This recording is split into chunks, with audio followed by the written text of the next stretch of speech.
When we think about building strong bones for our kids, our minds usually jump straight to one thing, right? Milk, calcium. But what if I told you there's a hidden player in this game? A crucial ingredient that's often missing, and its absence is creating a bit of a silent crisis. Let's dive in. Okay, let's kick things off with a stat that, well, it might make you sit up a little straighter. 1 in every 3 kids is going to break a bone before they turn 17. Wild, right? And, we tend to shrug it off. Kids will be kids, it's just part of growing up. But what if it's more than that? What if there's an invisible culprit making those bones just a little more fragile than they should be? A hidden deficiency that's quietly chipping away at the very foundation we're trying to build. And look, we're not talking about some super rare 1 in a million kind of thing here. Nope, this is a huge nutritional gap. A gap that's affecting millions and millions of kids, and it all comes down to vitamin D. Just take a look at these numbers. It's kind of shocking.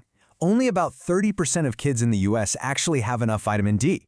A whopping 61% have insufficient levels, meaning not great, and then another 9% are straight up deficient. You do the math on that, that's 70%. 70% of kids aren't getting what their bones are crying out for. And if you want to put that percentage into real numbers, we're talking about more than 50 million kids and teenagers in the US alone who have these low vitamin D levels. This is not a small-scale issue. It's a massive silent problem that's hiding right in front of us.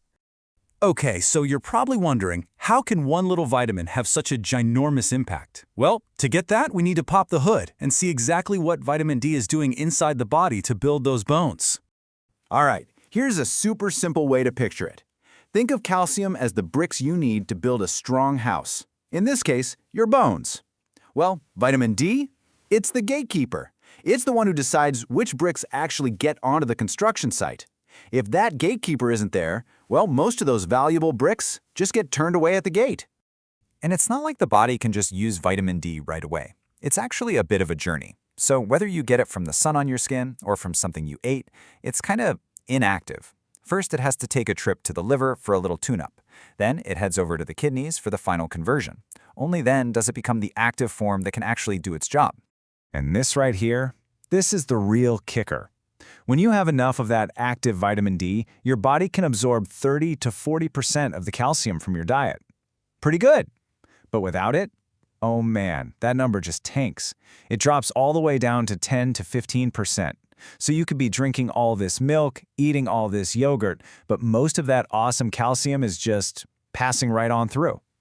So what are the actual consequences when kids fall short on this stuff? We're talking about more than just a slightly higher chance of a broken bone here. The risks can be really serious, and they can last a lifetime.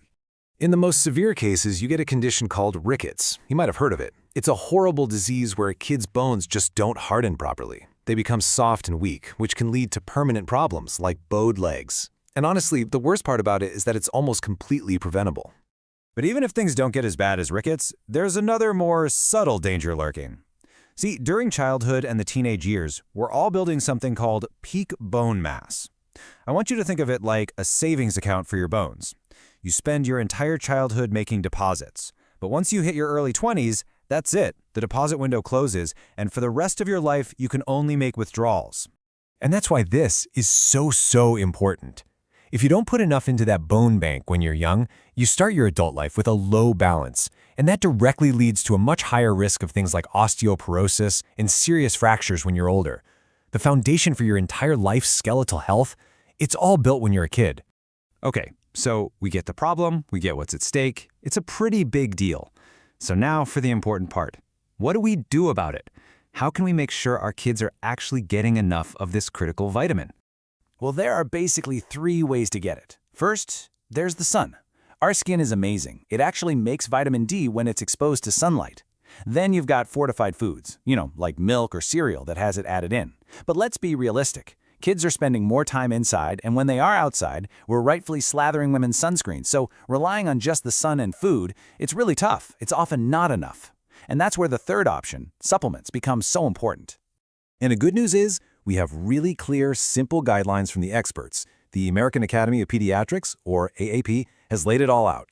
For babies under a year old, they recommend 400 international units, that's what IU stands for, every single day. And for every kid and teen from age 1 all the way up to 18, the The number to aim for is 600 IU a day. So let's just pull this all together for a second. What we're really talking about here is that childhood isn't just a time when kids get taller.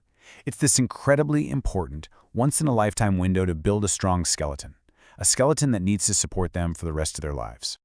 You know, a recent study from a pediatric journal really hit the nail on the head.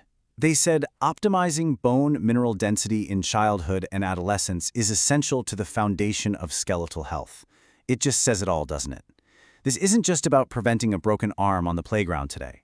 It's about setting someone up for good health 50, 60 years down the road. And that really leaves us with one big question to chew on. When we know that so many kids, up to 70%, are walking around with low levels of this vital nutrient, are we really doing enough? Are we doing enough to build the strong, healthy bones that the next generation deserves? It's definitely something worth thinking about.